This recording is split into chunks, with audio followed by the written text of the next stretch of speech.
it's not that I don't have a problem.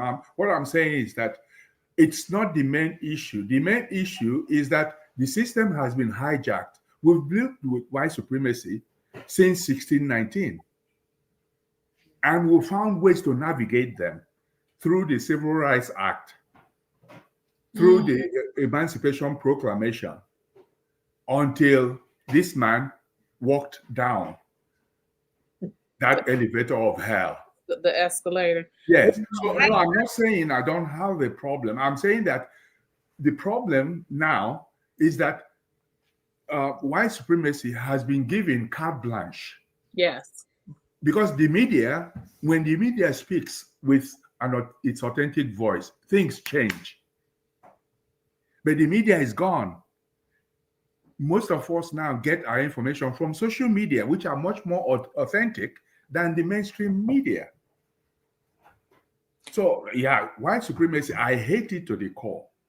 And I'm not saying, I'm not minimizing its impact.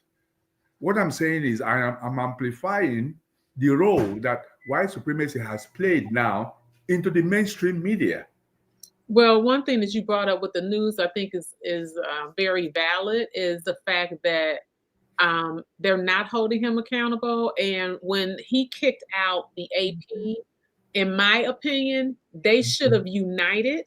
And said that if you put the AP out, then you're putting all of us out.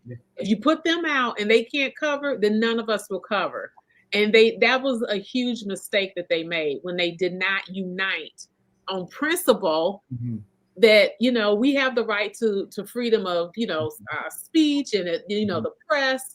But who owns this press? It's white men.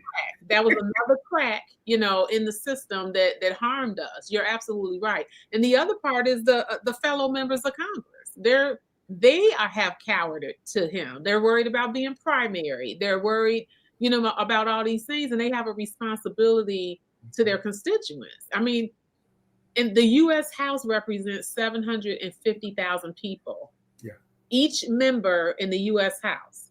And they are not thinking about their constituents. They're more concerned about Donald Trump. And then, of course, the senators have the entire state, whatever the state population is. So I see it as, yes, the media and also the fellow members of Congress. They are not walking in their lane and walking in the authority that they have as members of Congress. But the problem with I still understand the members of Congress. They are not there, essentially speaking. The philosophy under which they were elected has changed. The Fifth Estate is the last bastion of control. That with regard to fascism and the Fourth Reich, which I have now termed the United States.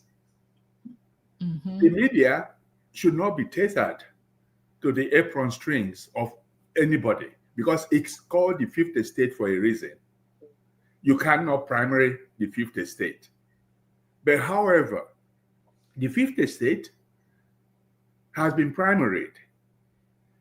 NBC was sued and they paid for a case they would have won single-handedly. They jettisoned all the people who spoke truth to power.